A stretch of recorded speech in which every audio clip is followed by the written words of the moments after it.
নমস্কার বন্ধুরা, বাংলার ইনভেস্টর ইউটিউব চ্যানেলে আপনাদের সবাইকে স্বাগত জানাই। চ্যানেলে প্রথমবার এসে থাকলে চ্যানেলটাকে অবশ্যই সাবস্ক্রাইব করে রাখবেন। আর আজকের দিনেও দেখতে পেয়েছেন এই যে নিফটি ফিফটি, এখানে একটা বড় পরিমাণে পতন দেখা গেছে। আর এই নিফটি ফিফটি এটা নিচের দিকে কিসের জন্য পড়ছে? শুধুমাত্র একটা ইন্ডেক্সের কারণেই এই যে নিফটি ফিফটি সেটা কিন্তু এতটা পড়ছে। এই 5 দিনেও যদি দেখেন মোটামুটি আমরা এই 26,000 এরকম ওপরেই ছিলাম, সেইখান থেকে প্রায় 2%-এর কাছাকাছি পড়ে গেছে এই নিফটি ফিফটি। আর এই কোন ইন্ডেক্সের জন্য নিফটি ফিফটি পড়েছে? শুধুমাত্র যদি কথা বলি, এই যে আইটি স্টক রয়েছে বা এই আইটি স্টকের ইন্ডেক্স, সেই প্রতিটা আইটি স্টকেই ভয়াবহ পতন দেখা গেছে। এবং কিসের কারণে পতন দেখা গেছে সেটা তো আগেও বলেছি। এই এআই রিলেটেড বিভিন্ন ভয় তৈরি হয়েছে, মানে বিদেশি যে কোম্পানিগুলো, বিশেষ করে আমেরিকান কোম্পানিগুলো, তারা এই এআই সেক্টরে প্রচুর ইনভেস্ট করছে এবং সেখানে ইন্ডিয়ান কোম্পানিগুলো এআই টেকনোলজিকে কিন্তু কাজে লাগাচ্ছে। তবে এআই এর যে টেকনোলজি সেটা তৈরির দিকে কিন্তু ইনভেস্ট করছে। সেই কারণে যদি দেখেন বেশিরভাগই আইটি কোম্পানি আজকের দিনেও পড়েছে, গত 2-3 দিন থেকেই পড়ছে। এই যেমন টিসিএস দেখতে পাচ্ছেন আজকের দিনে 2% পড়েছে। তারপরে এই ইনফোসিস এটাও পড়েছে 1.22%। এই এইচসিএল টেক এটা পড়েছে 1.42%। উইপ্রো এটা পড়েছে 2.28%। তারপরে এই এলটিআই মিন্ট্রি এটাও এই 1.84% পড়েছে। তো এখানে বলার উদ্দেশ্য কি, এমনটা নয় যে শুধুমাত্র টিসিএস পড়ছে বা এমনটা নয় যে শুধুমাত্র এইচসিএল টেক পড়ছে, একটা গোটা সেক্টরই কিন্তু এই খবরের কারণে পড়ছে। অনেকে বিভিন্ন কমেন্ট সেকশনে বলছেন যে টিসিএস কেন পড়ছে, ইনফোসিস কেন পড়ছে। দেখুন, আলাদা আলাদা ভাবে কোনো স্টক কিন্তু পড়ছে না, পুরো সেক্টর পড়ছে এবং সেই সেক্টরের যে প্রতিটা কোম্পানি সেগুলোও কিন্তু পড়ছে। তবে এই যে পুরো সেক্টর পড়ছে, এই সেক্টরের সব স্টক পড়ছে, সেটাকে কিন্তু আপনি অবশ্যই সুযোগ হিসেবে কাজে লাগাতে পারেন। কিভাবে লাগাবেন? দেখুন, এই যে আইটি কোম্পানিগুলো এবারে পড়ছে না, এমনটা নয় যে শুধুমাত্র এখনই এরকম ক্র্যাশ দেখা যাচ্ছে। যারা এর আগের পারফরমেন্স দেখেছেন, অনেকদিন থেকে মার্কেটে রয়েছেন, তারাও কিন্তু জানেন যে কোনো না কোনো সেক্টরে এরকম হঠাৎ করে বড় বড় পতন চলে আসে। তার মানে এই নয় যে সেই কোম্পানিগুলো একেবারে ধ্বংস হয়ে গেল। এই দেখুন না, টাটা গ্রুপের যেমন টিসিএস রয়েছে, Infosys, HCL tech, Wipro, tech Mahindra, এই কোম্পানিগুলো কি ধ্বংস হয়ে যাবে? এই এক একটা কোম্পানির যদি কথা বলি, কারোই 3 লাখ কোটি মার্কেট ক্যাপ, কারোই 10 লাখ কোটি মার্কেট ক্যাপ। আর যদি পুরো কোম্পানি ডুবে যায়, তাহলে আমার আপনার কত যাবে? হয়তোবা 10,000 যাবে, 20,000 যাবে, 1 লাখ যাবে, 5 লাখ যাবে, কিন্তু এই কোম্পানির কত চলে যাবে? এই 10 লাখ কোটি, 5 লাখ কোটি, এগুলো কিন্তু উড়ে যাবে। আর এই কোম্পানিগুলো সেরকম জিনিস কিন্তু কখনোই হতে দেবে না, কোনো না কোনো উপায় বার করেই নেবে। এবং যদি কথা বলি, আমাদের ইন্ডিয়ার মধ্যে ট্যালেন্টেরও কিন্তু অভাব নেই। এই যে এআই, সেটাও কিন্তু আমাদের ইন্ডিয়ান যে কোম্পানিগুলো রয়েছে তারা তৈরিও করে নেবে। তবে এই যে পড়েছে, এটা কিছু সুযোগ তৈরি হচ্ছে, কারণ এই কোম্পানিগুলো এমন এমন জায়গায় চলে এসেছে যেগুলো কিন্তু এই এআই এর ভয় তৈরি না হলে এরকম জায়গায় আসতো না। অনেকে আগে ভেবেছিলেন যে জিনিসগুলোর দাম কমলে কিনবেন, কিন্তু বর্তমানে সেই যে জিনিসগুলো এগুলো অনেকটাই সস্তা হয়ে গেছে, তবুও অনেক ইনভেস্টর কিনতে ভয় পাচ্ছেন। যদি কিছু শেয়ারের কথা বলি, যেমন এখানে ইনফোসিস লিমিটেড দেখতে পাচ্ছেন, যদি এরকম অল্প দিনের টপ থেকে দেখেন, এই কিছুদিনেই প্রায় 20% ক্র্যাশ করে গেছে। আর এরকম ইনফোসিসের মতো শেয়ার এই 2-3 দিনে 20%-এর মতো ক্র্যাশ করে যাচ্ছে, এরকম সিচুয়েশন কিন্তু খুব কমই আসে। যেমন এর আগে কখন এসেছিল, এই কোভিডের সময় করে এসেছিল, এবং তারপরে আমরা বড় রিকভারিও দেখেছি।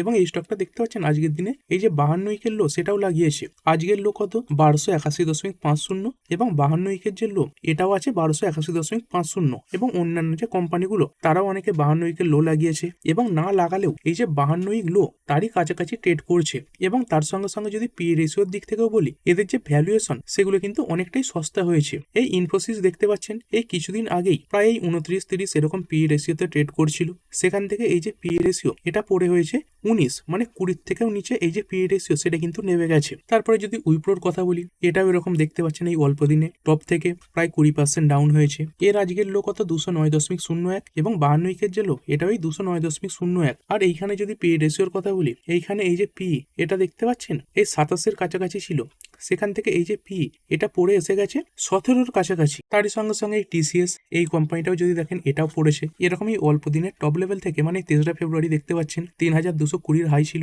সেইখান থেকে 16% উড়ে গেছে। এর আজকের দিনের যে লো এটা হচ্ছে 2585, এবং 52 উইকের যে লো এটা হচ্ছে 2585। মানে অনেক বড় বড় কোম্পানি এই 52 উইক লোয়ে ট্রেড করছে। এবং যদি এই কোম্পানিটারও পি রেশিওর কথা বলি, এই কিছুদিন আগেই দেখতে পাচ্ছেন 34-এর পিতে চলছিল, সেখান থেকে বর্তমানে এই যে পি রেশিও সেটা 19-এ নেমে এসেছে। তারপর আরো একটা দুটো কোম্পানি, টেক মাহিন্দ্রা, এর 52 উইকের লো 1209, এবং আজকের লো কত? 1464। মানে 52 উইক লো থেকে খুব বেশি দূরে কিন্তু নেই, আরো একদিন দুদিন পতন এলে এই জায়গাতেও কিন্তু চলে আসতে পারে। এখানেও দেখতে পাচ্ছেন এই পি রেশিও যেটাই 65-র ওপরে ছিল, সেখান থেকে বর্তমানে পি রেশিও তার 30-এ নেমে চলে এসেছে, মানে হাফ হয়ে গেছে। তারপরে আরো একটা কোম্পানি কোফোর্জ লিমিটেড, এর 52 উইকের লো কত 1194, আর আজকের লো কত লাগিয়েছে 1334। এটাও যদি দেখেন এই টপ থেকে, মানে এই অল্প কিছুদিনের টপের কথা বলছি, প্রায় 31% ডাউন। এই ডিসেম্বর মাসের পর থেকে এই কদিনে অনেকটা করেই কিন্তু পড়েছে। এবং এরও পি রেশিও দেখতে পাচ্ছেন এই 77-এ ছিল, সেইখান থেকে পড়তে পড়তে 36-এ চলে এসেছে। তারপরে আরো কিছু কোম্পানি যেমন টাটা এলএক্সি, এর আজকের লো 4755 এবং 52 উইকের লো কত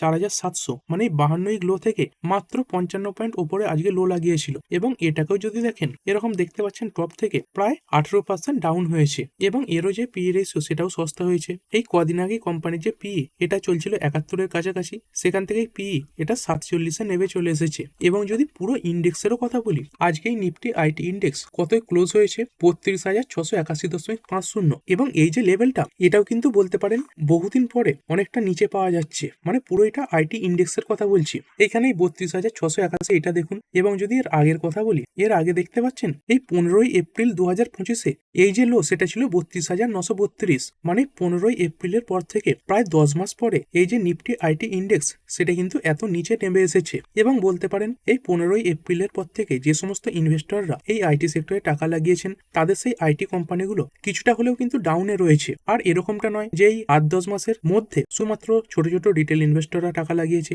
বড় বড় যে ইনভেস্টররা তারাও তো টাকা লাগিয়েছে। তাদের এই টাকা লাগাবার কারণে এই যে স্টক সেটা উপরে উঠেছে। আর এই মার্কেট এমন ভাবে চলে না যে কোনো এক সময় সবাই লাভ করবে, কেউ কেউ লাভ করবে, কারো কারো পোর্টফোলিও পড়ে যাবে, আবার যাদের পোর্টফোলিও পড়ছে পরে কিন্তু তারা আবার লাভও করবে। আর এখন দেখা যাচ্ছে কিছু ইনভেস্টর লাভ করে বেরিয়ে যাচ্ছে, আবার ধরুন কিছুজন রয়েছে যারা এরকম ওপরে কিনেছিলেন, তারা এই সময় প্রফিট বুকিং করতে পারেনি, তারা লসে রয়েছে। তবে এই যে আইটি ইন্ডেক্স এটা নিফটি 50-র মধ্যে একটা বড় ইন্ডেক্স, এবং এটা কিন্তু কখনোই শেষ হবে না।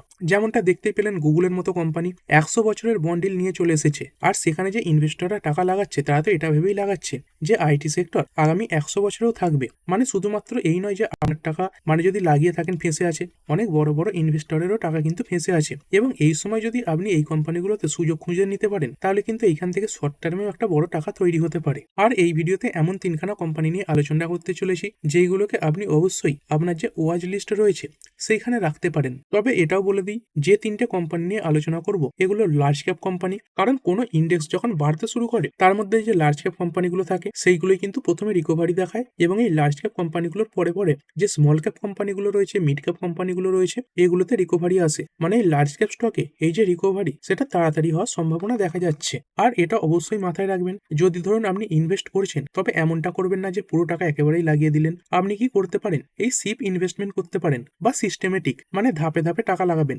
বিভিন্ন উপায় অবলম্বন করতে পারেন, এই 10, 20, 30, 40 হতে পারে, বা তার সঙ্গে সঙ্গে 30, 40, 30 বা 30, 30, 40 যেমন হোক একটা প্যাটার্ন খুঁজে নেবেন। মানে সব টাকা একেবারে লাগাবেন না। এই সব টাকা একেবারে লাগিয়ে দিলে কি হবে, ধরুন এইখান থেকে আরো 10% পড়ে গেল, তখন আপনার মনে হবে যে এখানে কিছু অ্যাভারেজ করলে ভালো হতো, কিন্তু সেটা তখন করতে পারবেন না। কিন্তু এখন ধরুন আপনি কিনে নিলেন, কিছু শেয়ার কিনলেন এবং বাকি কিছু টাকা রয়েছে, যদি পরে আবার এই শেয়ার পড়ে তখন অ্যাভারেজ করবেন, বা পরে যখন কিছু বেড়ে গেল একটা পার্সেন্টেজ ধরে নেবেন যে 10% পড়লে বা 10% বাড়লে তারপরে অ্যাভারেজ করবো, এরকম হিসাবে কিন্তু এই শেয়ারগুলোকে রাখতে পারেন। আমাদের প্রথম যে কোম্পানি সেটা হচ্ছে টাটা গ্রুপের কোম্পানি। আর এই টাটা গ্রুপের আইটি কোম্পানির কথা বললে কোন শেয়ারটা আমাদের চোখের সামনে ভেসে ওঠে সেটা হচ্ছে টিসিএস বা টাটা কনসালটেন্সি সার্ভিস। এটাও তো দেখতে পেলেন এই যে 52 উইক লো সেটা আজকের দিনেই লাগিয়েছে, এবং সেই নিচু থেকে দেখতে পাচ্ছেন আজকে প্রায় 4%-এর কাছাকাছি রিকভারিও করে গেছে। যদি কোম্পানির কথা বলি ফাউন্ডারকে, এই জিআরডি টাটাই হচ্ছে এই কোম্পানিটার ফাউন্ডার। কোম্পানির ব্যালেন্স শিট দেখতে পাচ্ছেন, রিজার্ভ রয়েছে 75,255 কোটি টাকা রিজার্ভ। আর এই টাকায় মোটামুটি যদি বলি প্রায় 8-10 খানা কিন্তু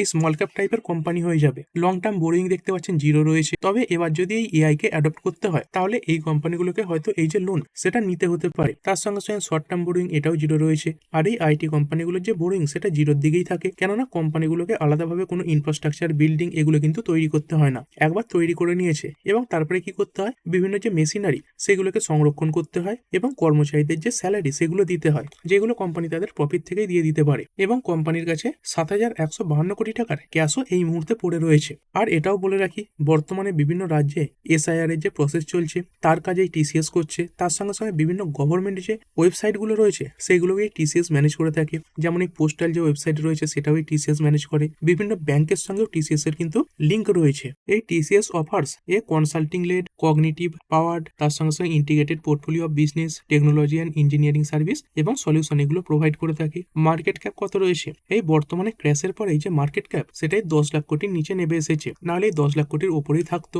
তার সঙ্গে সঙ্গে কোম্পানি দেখতে পাচ্ছেন একটা ভালো পরিমাণে ডিভিডেন্ডও কিন্তু দিয়ে থাকে। এই আরওসি রয়েছে 64%, আরওই এটাও 52% রয়েছে। তো এখানে এই যে গ্রোথ সেটাও ভালো রয়েছে। আর এখানে শেয়ার হোল্ডিং প্যাটার্ন এটা নিয়ে তো চিন্তা করার ব্যাপার নেই। এই টাটা গ্রুপ ডাইরেক্টলি বা ইনডাইরেক্টলি কোম্পানির যে মেজরিটি শেয়ার হোল্ডিং সেটা তাদের কাছেই রাখে। এইখানে প্রমোটারের কাছে 71% স্টেক রয়েছে। তারপরে এফআইআই এদের কাছে রয়েছে 10%, ডিআইআই এদের কাছে রয়েছে 12.81% এবং এই পাবলিক এদের কাছে 5%-এরও কম স্টেক রয়েছে। মানে এই প্রমোটার, এফআইআই, ডিআইআই এরা তিনজনে মিলেই প্রায় 95% স্টেক ধরে রেখেছে। মানে বুঝতে পারছেন এই কোম্পানি যদি পুরোপুরি শেষ হয়ে যায় তাহলে পাবলিকদের ক্ষতি হবে মাত্র 5% এবং সেখানে প্রমোটার, এফআইআই, ডিআইআই এদের যে টাকা সেটা রয়েছে 95%, সেটা পুরোটাই চলে যাবে। আর তারই সঙ্গে সঙ্গে কোম্পানির সঙ্গে টাটা গ্রুপের একটা নামও জড়িয়ে রয়েছে। এটা কিন্তু আলাদা একটা বিশ্বাসের ব্যাপার হিসেবেও কাজ করবে। তারপরের কোম্পানি হচ্ছে ইনফোসিস লিমিটেড। এর ফাউন্ডারকে এই নারায়ণা মূর্তি হচ্ছেন এনার ফাউন্ডার এবং এই ইনফোসিস ভারতের মধ্যে সেকেন্ড লার্জেস্ট আইটি কোম্পানি। প্রথমে রয়েছে টিসিএস। এইখানে যদি রিজার্ভ দেখেন এই টিসিএস এর থেকেও বেশি রিজার্ভ রয়েছে,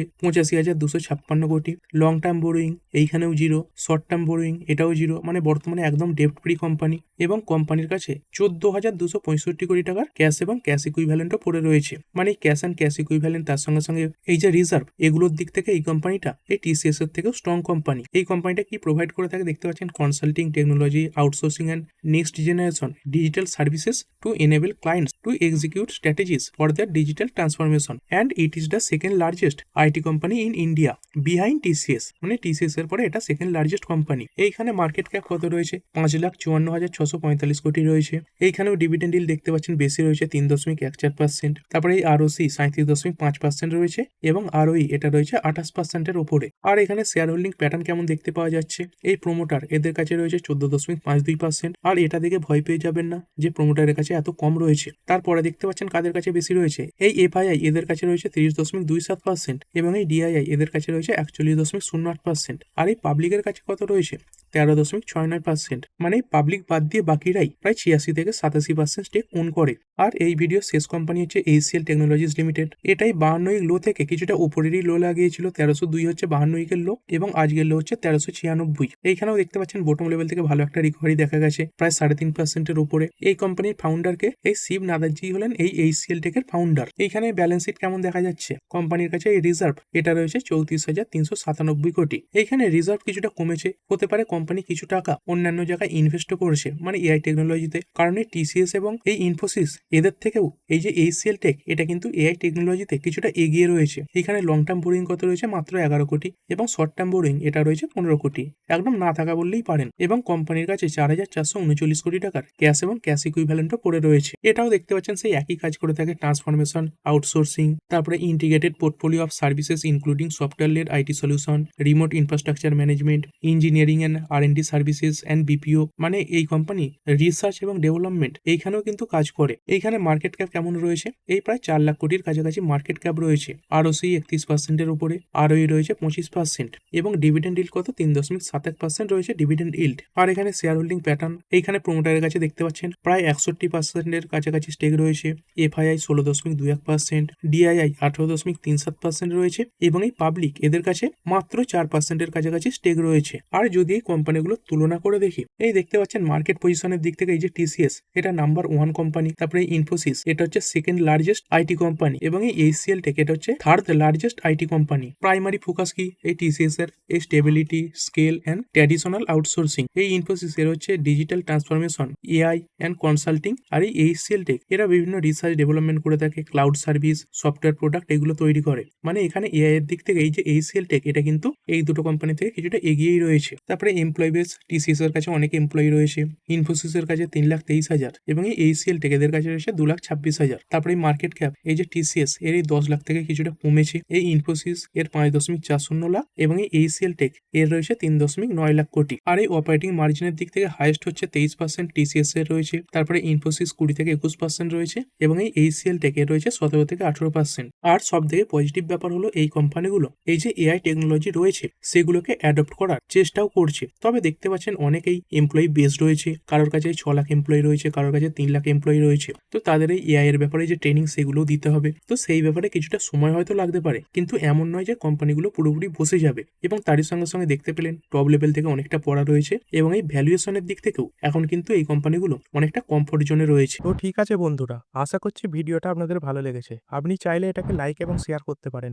আর শেয়ার মার্কেট সংক্রান্ত ডেইলি নিউজ আপডেট পেতে চ্যানেলটা সাবস্ক্রাইব করে রাখবেন এবং পাশে থাকা বেল আইকনটি টিপে অল অবশ্যই সিলেক্ট করে রাখবেন, যাতে পরবর্তী ভিডিওর নোটিফিকেশন আপনার কাছে সময় মতো পৌঁছে যায়। আর হ্যাঁ, ভিডিওটি শুধুমাত্র ইনফরমেশন এবং এডুকেশনাল পারপাসের জন্য বানানো হয়েছে। আমি সেবি রেজিস্টার্ড নই, তাই কোনো প্রকার শেয়ারে কোনো প্রকার বাই, সেল, হোল্ড বা অ্যাভারেজ করার কোনো সিদ্ধান্ত নেওয়ার আগে আপনার যে ফাইন্যান্সিয়াল অ্যাডভাইজার আছে তার সঙ্গে অবশ্যই আলোচনা করবেন। দেখা হচ্ছে পরের ভিডিওতে। ধন্যবাদ।